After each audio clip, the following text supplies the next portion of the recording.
Sin duda alguna, el año 1992 para España significó muchísimas cosas. Por un lado, teníamos los Juegos Olímpicos y la Expo de Sevilla, pero por otro, teníamos una página negra que se iba llenando de nombres y nombres de adolescentes desaparecidos y asesinados. Evidentemente, cuando hablamos de este año 92 y de adolescentes y de crímenes, de nuevo se remarca el crimen de Alcácer, pero fíjense porque hubo una desaparición anterior a Míriam, Toni y Desiré, de dos adolescentes en Aguilar de Campoo que hacían autostop, que salían de una discoteca que para muchos podría ser el primer caso Alcácer. Bueno, pues de esto hablamos a continuación con Hugo Fernández. Hugo, Aguilar de Campoo, ¿qué ocurrió aquí? Sí, además encaja prácticamente la fecha y el mismo patrón que acabo de comentar ahora, ¿no? Un coche blanco pequeño que de repente recoge a unas niñas y estas niñas desaparecen. Esto ocurrió el 23 de abril de 1992, unos meses antes de Alcácer, que recordamos que fue en el mes de noviembre. Cristina Yorca fue en agosto. Tenemos que irnos ya mucho más al norte. Quizá a lo mejor ese asesino en serie, entre comillas, pues se movía por toda España, a lo mejor por su trabajo, no lo sé. Estas chicas eran originarias de Aguilar de Campoo. Es un pueblecito de Castilla y León, que está muy muy cerquita ya de la frontera con Cantabria. Y aquel día, pues, eran dos niñas, dos chicas jóvenes, en este caso, Virginia Guerrero, de 14 años, y Manuela Torres, de 13. Eran chicas, a parecer que, bueno, eran bastante mal estudiantes, les gustaba mucho pues salir de fiesta y demás. Y deciden, entre comillas, engañar a la familia. Le dice una de ellas que va a comprar una tarta de cumpleaños, que se les deja algo de dinero, y con ese dinero lo que hacen es coger un tren, viajan a Reynosa, que ya está en Cantabria, a una discoteca que se llamaba Cocos. Fíjate, además, incluso el nombre, Color, Cocos, incluso tiene que ver, ¿no, Jorge? De hecho, lo que te decía el otro día, nos lo llamaron el Alcácer de Palencia, lo que pasa es que no tuvo tanto repercusión mediática como el caso de Alcácer. Ellas pues están esa tarde allí en Cocos, sí que llegan allí porque sí que las ven amigas y demás, pero luego cuando van a volver, que era sobre las 9 de la noche a Aguilar de Campoo, al no tener transporte para volver, pues deciden hacer autostop. Y en ese momento es cuando les para un coche. Yo al principio creí que solamente era un testigo la que lo había visto, una chica, pero al parecer hubo dos testigos que lo vieron. Cómo se paraba un coche blanco pequeño, que identificaron como un SEAT 127, aunque luego veremos que quizá no lo era, en el que se ofrece a llevarlas a Aguilar de Campoo. Era alguien que no conocían porque, según una de las testigos que incluso llegó a ir la conversación, le preguntaron varias veces, pero ¿tú vas de verdad a Aguilar de Campoo? Sí, pero ¿vas de verdad allí? Sí. Entonces las montan en el coche, las lleva y las niñas desaparecen, Jorge. En este caso no llegan a aparecer muertas ni nada, simplemente desaparecen. Y fue esto un poco lo que se conoció eso como el Alcácer de Palencia, un poco por... Casi es un caso igual. Hay muchas coincidencias en la vida, pero casi es un caso igual. No eran tres chicas, en este será el caso dos, que van a una discoteca, hacen autostop y de repente pues no aparecen muertas, pero no llegan a aparecer, se suben a un coche blanco pequeño, como supuestamente había visto Dolores Badal, aunque ya te digo que creo que Dolores Badal no vio a las niñas de Alcácer, y ahí pues se perdió la pista de estas dos niñas, Jorge. Pero cuando dices, Hugo, que desaparecieron por completo, ¿es que desaparecieron para siempre o dejaron alguna pista, dejaron alguna nota, hubo alguna llamada de teléfono, hubo algo que indicaran que aún estaban con vida? Hombre, un poco como en el caso de Alcácer, sí que hubo personas que decían que las habían visto. La Guardia Civil siguió una pista que le pareció bastante fiable de una chica, una ex Ocupa, creo que era de Madrid, que dijo que las había visto en, pues el ambiente Ocupa y Pan de Madrid con un chico, y que, ella estaba segura de que eran las niñas de Aguilar de Campoo. La policía siguió esa pista, o la Guardia Civil, pero no consiguió llegar a nada. Y se quedó el caso ahí, pues, un poco está sin resolver, porque la diferencia de un crimen o de un asesinato a una desaparición es que los desaparecidos es un caso que no prescribe. Entonces sigue ahí, se reabrió hace poquito, porque hubo en un programa de televisión en el que hablaron del caso de estas niñas y demás, hubo una chica que llamó al programa, era una chica de Asturias, mi tierra, que decía que ella le había pasado lo mismo con una amiga, que había una persona, un hombre, en un coche también blanco pequeño. Ella dice también que es un Seat 127, aunque probablemente a lo mejor no lo fuese, porque ella contó que esto había sucedido hacía 30 años. Lo que pasa es que no lo había contado hasta ese momento porque no conocía el caso, y porque además, como había también, por decirlo de alguna manera, escapado de la casa de la familia haciendo autostop, que no le dejaban hacer y demás, siempre guardó silencio y nunca lo llegó a contar.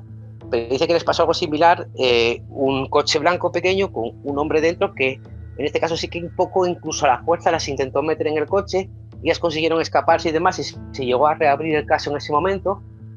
Hubo un sospechoso que era de la parte occidental de la parte oriental de Asturias, que dice que investigó también la policía, pero al parecer no encontraron nada contra él y el caso también quedó ahí un poco sin resolver. Pero sí, las niñas desaparecieron totalmente. Fueron apareciendo huesos en los 90 y demás, que pensaban que podía ser de las niñas, los investigaron, tomaron muestras de ADN y demás, pero al final resultó que era todo víctimas de la guerra civil, y las niñas desaparecieron por completo, Jorge.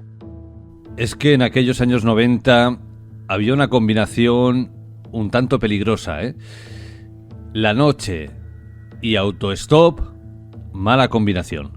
Sí, y de hecho, además, mira, el otro día hablaba con la mujer de que nosotros somos de aquella época. Yo nací en el 78, tenía la edad de las niñas de la casa en aquel momento. ¿Cuántas veces hicimos autostop nosotros? Hombre, siempre puedes pensar un poco así por ese pensamiento un poco también a lo mejor de antaño, que parecía que a lo mejor los chicos no teníamos tampoco ningún tipo de a lo mejor de peligro, ¿no? Pero bueno, recordar el caso este de los 3 chavales, y que en este caso sí que fueron tres chicos de la Alcudia que aparecieron muertos cerca de la vía de un tren. La policía lo cerró un poco en falso diciendo que había sido un accidente ferroviario, que los había llevado un tren por delante y demás, pero bueno, las heridas que tenían no correspondían con un atropello, es decir, que probablemente a lo mejor alguien también los haya asesinado y los haya tirado allí los cuerpos. Pero hablamos muchas veces eso, ¿no? Bueno, que nos movíamos de esa manera haciendo autostop y demás. Y me decía también la mujer, oye, pues nosotros cuando hacíamos autostop, si no era un chico y una chica los que iban juntos, no nos subíamos a un coche. Y además era también algo que dijo Esther en su día, que ellas cuando se movían haciendo autostop nunca se subían si había un chico solo, si no lo conocían o si no iba una pareja. En el caso de Herbás, por ejemplo, decía que iba con su novia, cosa que yo dudo. Pero bueno, es un poco eso, ¿no? Lo decías, el peligro que tenían. Es totalmente distinto. Por ejemplo, yo en el caso de Alcácer, si ellas se subieron al coche de alguien, igual que lo de Cristina Llorca, tenía que ser alguien que conocía. Es decir, tenía que ser alguien de la zona de Valencia. Incluso había gente, fíjate hasta dónde llegan un poco las especulaciones, ¿no? Cuando estamos hablando de que la gente nos critique y demás. Hay incluso quien dice que probablemente Miriam conociese a Mauri, porque no descartemos que Mauri podía haber sido uno de los implicados. Yo no tengo tampoco pruebas, pero no me sorprendería en absoluto que Mauri hubiese estado implicado también en el crimen de Alcácer, aunque luego tuvo un careo con Ricard y quedó libre. Que podía ser que conociese a Mauri porque ella, como estudiaba en Catarroja y además ella era muy aficionada al baile, que probablemente, estamos hablando de pueblos que están muy juntos, Jorge, está un poco como pasa aquí en la zona, yo siempre digo en la zona del Langreo de Asturias, tú vas por aquella zona, los pueblos no son muy grandes, tendrán a lo mejor 10, 15.000 habitantes, pero si te pones a juntar todos, casi hay una ciudad de 50 o 60.000 habitantes, porque está todo junto, acaba este y empieza otro, acaba este y empieza otro, pero al final son pueblos muy pequeñitos, y dicen que probablemente a lo mejor incluso, como Kelly Anglés se dedicaba, bueno, pues le gustaba también el baile, quería dedicarse a eso y demás, y Miriam daba clases de baile, que probablemente incluso fuesen a la misma academia y además también conociese a Anglés y al Mauri aparte de porque estudiaba en Catarroja, porque eran compañeras de ella de baile. Yo creo que en el caso de Alcácer ellas se subieron a un coche, subieron con alguien que conocían, seguro, estoy seguro, por eso tampoco descarto que haya sido Herbás, porque él conducía aquellos microbuses de Colors, como decimos aquel día, y a lo mejor pues les inspiró confianza, que después a lo mejor el choque, porque la llevaba incluso habitualmente. Cristina Llorca, seguro que también lo conocía a esa persona, porque si no nadie te para en una parada de autobús para preguntarle si te iba a algún sitio. Pero en el caso de Aguilar de Campo, que por eso a lo mejor estamos hablando de alguien que fuese de Valencia, de la zona de Valencia, y allí a lo mejor conocía a estas dos víctimas y las de Aguilar de Campo no, porque las de Aguilar de Campo, según cuentan los testigos, parece que no conocían a ese hombre. Por lo que te decía, ¿no? Le preguntaban varias veces, ¿pero seguro que tú vas a Aguilar de Campo? Sí, sí. Y además, uno de los testigos dice que aquel coche, aquel 127 blanco, o lo que ellos identificaban como un 127, tenía matrícula de Valladolid. Es decir, que a lo mejor yo tampoco conozco el sumario, porque al parecer el sumario todavía, entre comillas, es secreto. ¿Por qué? Porque es lo que te decía, ¿no? Como el caso de una desaparición no prescribe, a no ser que tú te presentes como acusación particular, no tienes acceso a ese sumario. No lo conozco tampoco, no sé hasta qué punto ese testigo puede ser fiable en el sentido de, en aquella época ya sabes, Jorge, que pues matrícula de Valencia era una V, matrícula de Valladolid era una VA. A lo mejor simplemente vio V o una VA y lo asoció por alguien de Valladolid por la proximidad, pero a lo mejor era un coche de matrícula de Valencia. Y yo creo que en el caso de las niñas de Aguilar de Campo sí que se subieron con una persona totalmente desconocida, y luego ahí es ya donde desaparecieron. Y luego el 127 te digo que probablemente a lo mejor no fuese un 127, a lo mejor era otro tipo de coche. Recordemos que Ricard se movía en un Opel Corsa, porque en su día también la policía, claro, tenemos que también pensar que estamos hablando del 92, Jorge. Ahora mismo metes una base de datos de cuántos 127 blancos hay y te sale ya pues el nombre del conductor y todo, ¿no? La matrícula, pero bueno, en aquella época era todo un poco más rudimentario, pero sí que hasta donde yo sé, se llegaron a investigar casi 8.000 coches 127 blancos que pudiesen encajar con esa persona. Hubo 3 sospechosos, pero al parecer no trascendió quién eran y no llegó a nada. Entonces quizá a lo mejor no fuese un 127 de Valladolid. A lo mejor hubiese sido un coche blanco pequeño y de otra comunidad. ¿Quién sabe si de Valencia? Y sobre esta famosa mandíbula que dicen que se encontró y que podría pertenecer a una de estas niñas de Aguilar de Campo y que iban a hacer pruebas de ADN, ¿se sabe algo más? Hasta donde sé, es un poco como el caso también de que decían que el cadáver de Anglés probablemente hubiese aparecido en una sima porque apareció como un cráneo, que decían que podía ser el de Antonio Anglés, pero que le hicieron la prueba de carbono 14 y databa de que tenía 70 años. No sé cómo llegaron a esa conclusión, pero siempre te lo dije, Jorge, la prueba de carbono 14 no funciona en tan corto periodo de tiempo. La prueba de carbono 14 tiene que ser para restos biológicos de muchos más años. Es imposible datar de carbono 14 sin unos márgenes de error terribles algo que tenga 70 o 100 años. Hasta donde yo sé, creo que llegaron a la conclusión de que era una mandíbula de una víctima de la guerra civil, pero sí es cierto que estuvieron investigando todos los pozos y las simas que había por la zona, porque siempre barajaron que las niñas las habían asesinado. No, a ver, siempre está abierta la posibilidad de que estén vivas y que se hayan escapado porque no dejan de estar desaparecidas, pero sí que estuvieron investigando todos los pozos que había allí por la zona, pero no pudieron acceder a muchos de ellos porque era bastante peligroso y demás, y había ciertos pozos también que habían sido tapados con arena y con precisamente por lo peligrosos que eran, los habían sepultado, y hubo muchos de los que no pudieron acceder y pensaban que estaban allí los cuerpos de las niñas. Pero es lo que también dices, ¿no? Si nos ponemos un poco a especular, incluso hay quien piensa que esas dos niñas eran las que estaban enterradas en la romana, que estaban Miriam y que estaban estas dos niñas, que una no era ni Desiree ni otra era Toñi. ¿Puede encajar con esto? Es que es lo que hablamos, ¿no? Del caso de casi no sabemos prácticamente nada. Podían encajar porque el cadáver de... Además, pasa otra cosa muy curiosa, mira, que me acaba de venir a la cabeza, que cuando hablan de que además a él no le tomaron declaración, el funerario, cuando sube a la romana, sube creo que era con el hermano, y el hermano está allí presente y demás, y cuando empiezan a sacar el primer cuerpo, que estaba prácticamente, era una calavera, y además viste, me decías, mira, estoy viendo las fotos de autopsia y demás, era una calavera, y él dice que la reconoce como Toñi. Mira, esta era Toñi. Era totalmente reconocible. Si contamos con que había esa caries que supuestamente venía del cadáver de Toñi, que Toñi no tenía, el segundo cadáver de Sidea aparece con esa cruz de Caravaca, que es como un ópar, ¿no? Es un objeto que está fuera del lugar, que no pertenece a ninguna de las víctimas, que no se sabe cómo llegó ahí. Incluso hay, sí, quien teoriza de que probablemente a lo mejor 2 cadáveres fuesen de las niñas de Aguilar de Campo y el otro fuese el de Miriam, y se sabe que es el de Miriam, o se cree que es el de Miriam porque sí que aparecieron luego posteriormente aquellos huesos de la falange, que sí que se sabe por prueba de ADN que eran de Miriam, pero los otros 2 cadáveres no se sabe quiénes son. Se deduce, claro, que son las Toñi y Desiree, pero nunca se hizo ninguna prueba de ADN ni nada para cerciorarse de que eran ellas. Entonces sí que incluso existe esa teoría, Jorge, de que las enterraron en la fosa de la Romana junto con Miriam. Entonces quien estaría desaparecida sería Toñi y Desiree. Yo lo que sí que veo en estas dos historias, Aguilar de Campoo y Alcácer, es un mismo patrón. Quizá hablaríamos, o podríamos hablar, es otra hipótesis, de un asesino itinerante, incluso alguno de los Anglés, Ricard, de un asesino en serie, o de alguien que no tiene nada que ver, pero mira, ha coincidido en el tiempo, porque son todas chicas que salen de marcha por la noche, que quieren pasárselo bien, que hacen autostop, y unas desaparecen y de momento no hay rastro, y otras desaparecen y luego se encuentran sus cadáveres. Sí, es un poco luego la teoría que te comentaba, ¿no? Sabemos de Alcácer, a ver, en su día parece que la Guardia Civil es otro de las lagunas, ¿no? o de los puntos oscuros de Alcácer.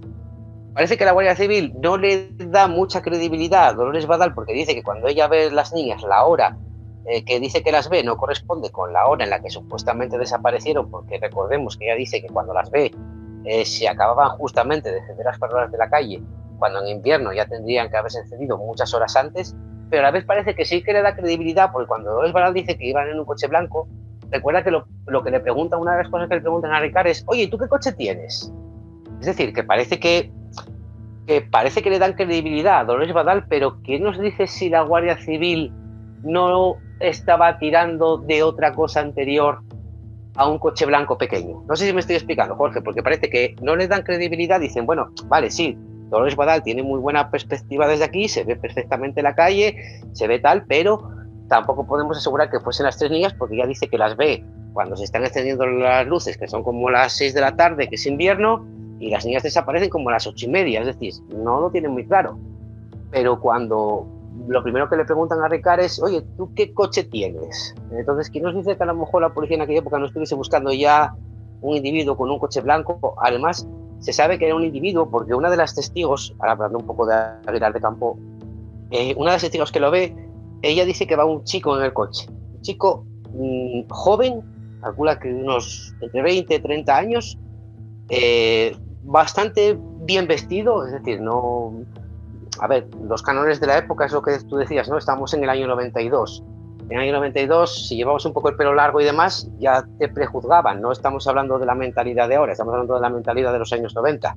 Una persona a lo mejor que llevaba el pelo largo y demás, pues, entre comillas ya, pues era un kinky, o era un yonki, o era un... ¿Sabes? Ellos dicen que no, que era una persona que, bueno, estaba bastante arreglada y demás, que era un chico joven, y que es el que las ofrece a llevarlas. Entonces es un poco lo que hablamos, ¿no? Estamos hablando como de un modus operandi de una persona que va en coche, porque ya te digo, a Cristina Llorca, aunque no se sepa mucho del caso, es seguro que tuvo que haberse subido a algún coche, Jorge, seguro. Estamos hablando de una persona con un coche, probablemente un coche blanco pequeño, antiguo, y que yo creo que probablemente llevase todo ese material, cuerdas, alicates, sierra y demás, como parte del trabajo, porque si nos fijamos, no parece que es alguien que sale a decir, bueno, pues voy a matar hoy y voy a llevar los materiales y demás. No es un Jack el Destripador que parece que vaya predestinado a esa noche matar a una víctima. Parece que más bien como que se encuentra a las personas, entonces sería llevarse material, y no creo que lo lleve tampoco con intención de, bueno, a ver si hoy me pillo alguna y la mato. Yo creo que es algo que él lleva porque necesita para lo que sea, cuerdas, sierra, tenazas, alicates y demás, y los usa luego en los crímenes.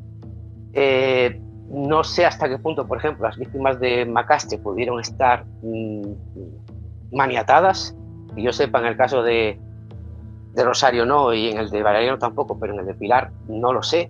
A las chicas de Alcácer sí que están maniatadas, y además con el mismo tipo de cuerda que el de Cristina Llorca. Y en el caso de estas niñas de Aguilar de Campoo no lo sabemos porque desaparecieron. No sabemos qué fue de ellas, no sabemos qué modus operandi usó y demás. O si siguen vivas, ojalá, ojalá sigan vivas. Yo creo que, bueno, en los años 90 ya probablemente hayan caído en manos de algún asesino, ya no aparezcan vivas, pero bueno, no sabemos qué modus operandi usó, pero sí que vemos otra vez ese patrón de alguien que para, lo que tú decías, ¿no? El peligro del autostop, que alguien para, el autostop te lleva y desapareces o ya apareces muerto, Jorge. a medida que voy hablando con Hugo y voy buscando información de aquel año 92 sobre desapariciones, crímenes, aparece Águila de Campoo, aparece Alcácer, y fíjense que no he sido yo o Hugo solamente los que hemos planteado la teoría de un asesino en serie, de un depredador que iría por toda España, de un asesino itinerante, sino que Alex de la Iglesia, en una serie que no sé si ya se ha estrenado o se va a estrenar en breve, que tiene por título 1992, plantea esta hipótesis evidentemente en el mundo de la ciencia ficción, pero haciendo un guiño un poco a lo que ocurrió en Águila de Campoo y en Alcácer. Y volviendo a estas dos adolescentes desaparecidas, también encuentro que la familia a día de hoy sigue creyendo que quien las secuestró y las asesinó es la misma persona a la que apuntaron desde el minuto cero, el dueño del coche, que lo mantuvo hasta el año 1996, y no dan su brazo a torcer. Sí, al parecer supuestamente no encontraron nada. Debe ser el mismo chico que te decía yo que era de aquí de Asturias, no lo sé, porque no trascendió mucho. Lo único que trascendió fue que el caso estuvo, pues cerrado, no, porque es lo que te decía, no se suele cerrar nunca, porque como es un caso de desaparición, pero sí que estuvo como archivado un tiempo hasta que sale esta llamada de esta chica diciendo que ella le pasó algo muy muy similar, y en ese momento es cuando se reabre el caso y es cuando se empieza a investigar a un sospechoso. No dan nombres, yo no vi ningún nombre y demás, y sí que empiezan a hacer un seguimiento, pero luego dicen que no, porque no, en aquella época él no estaba en aquella zona y demás, y entonces un poco lo desechan por eso, ¿no? Estamos hablando también de una investigación de 30 años después, Jorge, cuando tienes que pillar, yo creo, una persona es más cerca en el tiempo. Ahora ya puedes un poco dilucidar un poco lo que hablamos de Alcácer, ¿no? Con Félix Ríos, a lo mejor ahora puedes dilucidar un poco, descartar a lo mejor algunas cosas, pero pues yo qué sé, si ahora nos preguntasen a ti y a mí dónde estábamos el 13 de noviembre de 1999, pues yo qué sé, no lo sé, a qué hora más o menos, a lo mejor pues yo qué sé, pues estaría en esa hora, estaría pues en el instituto, estaría ¿sabes? Entonces claro, pillar ya a una persona después de tantos años es un poco complicado, que recordar una coartada o lo que sea, ¿no? Entonces sí que se descartó porque decían que no coincidía donde él estaba en aquel momento con donde desaparecieron las niñas, pero si es una persona que dicen que vivían en el oriente de Asturias, del oriente de Asturias a Reynosa habrá una hora en coche, tampoco habrá mucho más, es decir, que no está en la otra punta de España ni mucho menos, está relativamente cerca. Pero Hugo, aquí estoy, perdón que te interrumpa, estoy leyendo por aquí que cuentan que hubieron testigos que vieron a las chicas de Águila de Campoo subirse en el coche de este muchacho desde la discoteca, que al parecer o desde la discoteca, o que las recogió por donde estaba la antigua fábrica de galletas Cuétara. Con lo cual sí que lo pudieron ubicar porque la gente lo vio. Sí, al menos yo en principio, cuando vi el caso la primera vez, pensé que había sido una única testigo, pero al parecer hubo dos testigos. Una creo que ya murió, una de ellas ya murió, otra creo que sigue viva, y sí que hubo menos dos testigos que sí que lo que tú me dices, la vieron en esa zona, incluso una. Claro, es que lo bueno de esto sería tener el sumario, pero no lo tenemos, porque no sabemos en qué circunstancias los vieron, qué cerca estaban o no, pero al parecer una de esas testigos escuchó la conversación, que es lo que ya te decía, es decir, que tenía que estar muy, muy, muy cerca e identificar a lo mejor esa persona muy, muy bien en aquel momento, porque no estamos hablando de testigos que hayan salido después de 30 años, ¿no? Estamos hablando de testigos que en ese momento lo vieron, estaban allí y lo vieron. Entonces, por eso saben identificar muy bien que era un chico, creo que además que era moreno, decían, de unos 20 y tantos años, no tenía mala aspecto y demás, porque una de las testigos, no sé si además fue la que murió, ella decía que escuchó la conversación, que las niñas estaban como insistiéndole, ¿no? Pero tú seguro que vas a Aguilar de Campoo. Sí, yo voy a Aguilar, os llevo si queréis, pero seguro que tú vas allí. Sí, tal. Y fue cuando se subieron al coche. A ver, es un caso que no hay mucha información, y yo creo que no hay mucha información porque el sumario, entre comillas, sigue abierto, Jorge. Entonces, al seguir abierto, hay ese secreto de sumario porque no está cerrado. Es como el sumario B de Alcácer. El sumario A, que es el que se cerró y ya está prescrito, y después está ese sumario B, que es donde está presentado como acusación particular la asociación LASMI y demás, y eso es un poco lo que está un poco más, entre comillas, en secreto. Entonces, en el caso de Aguilar de Campoo tampoco se sabe mucho. Sí que se sabe que hubo luego esta persona que investigaron por esta llamada de esa chica y que descartaron supuestamente porque no coincidía las fechas de donde él estaba a donde ocurrió. Pero es lo que te decía, está muy próximo en coche, muy, muy cerquita.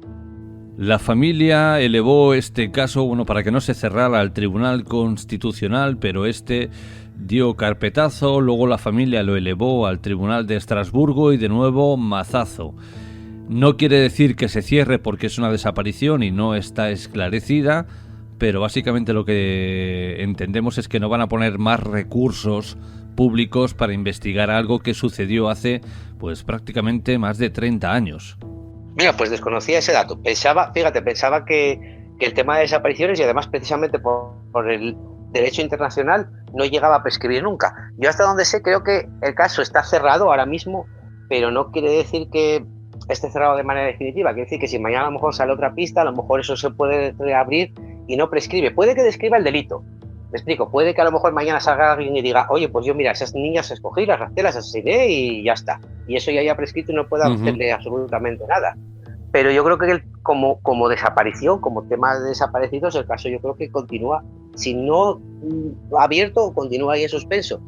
Pero se sabe muy, muy, muy poquito. De hecho, si lo buscas en internet, hay un vídeo, hicieron 2 partes, lo digo además porque como mi mujer es de León precisamente, en su día además lo vi, están en YouTube, hay un par de vídeos de un programa de la televisión de Castilla y León que creo que se llamaba Grupo de Investigación o algo así, que dedicó 2 programas a hablar de las niñas de Aguilar de Campo.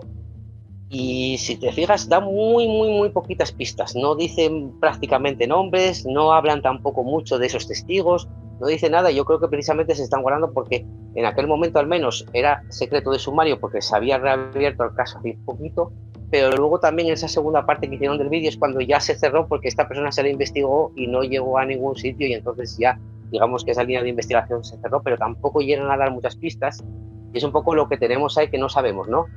Ellos sospechaban, o la persona, la abogada de la familia sospechaba que estaban muertas, pero que no habían puesto los suficientes medios como para encontrarlas.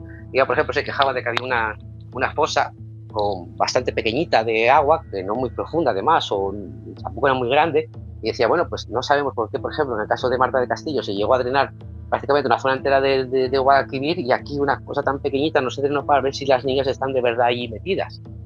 Parece que no se les puso mucho interés en investigarlo, pero claro, estamos hablando de otra época. Por ejemplo, en el tema de Alcácer, si te pones a fijarte en qué hizo la policía o la Guardia Civil los primeros días, es que no hay nada, no parece que hubiesen hecho absolutamente nada. Seguir pistas de videntes, sobre todo. Un vidente que llamaba, que decía que sí estaban en una casa, otro vidente que sí decía que las había visto no sé dónde, otro tal, pero tampoco siguieron una pista muy fiable. Y parece que un poco hicieron lo mismo en Aguilar de Campo. Estamos hablando, ya te digo, de hace 30 años, ¿sabes? No sé qué método de investigación usaba, pero no parece que fuese muy fiable, Jorge. Y lo que decía, a lo mejor eso que me estabas contando puede ser, no descarto que pueda ser que esté cerrado en el caso de que en esta investigación en particular que se hizo a esta persona, incluso aunque hubiese encontrado algo o aunque incluso hubiese confesado, no sé hasta qué punto prescribiría. Igual que lo que dicen de que ahí también hubo un poco de confusión en el tema de Alcácer, que pensábamos que prescribía este año, que si llegaba Antonio Inglés y se presentaba mañana ya no le podía hacer nada porque había prescrito, pero no, al parecer no prescribe hasta el año 2029 porque está ese sumario ahí abierto y de momento la causa contra Anglés no ha prescrito.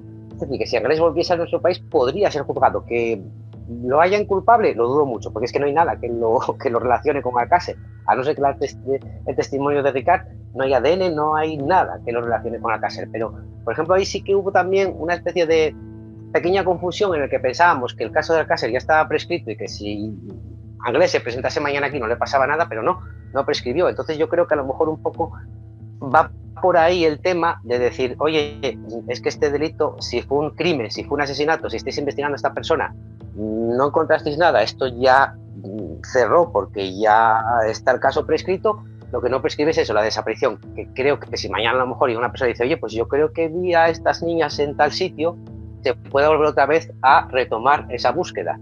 Pero yo creo que lo que está prescrito cerrado es el caso como un caso de, digamos, de asesinato, ¿no?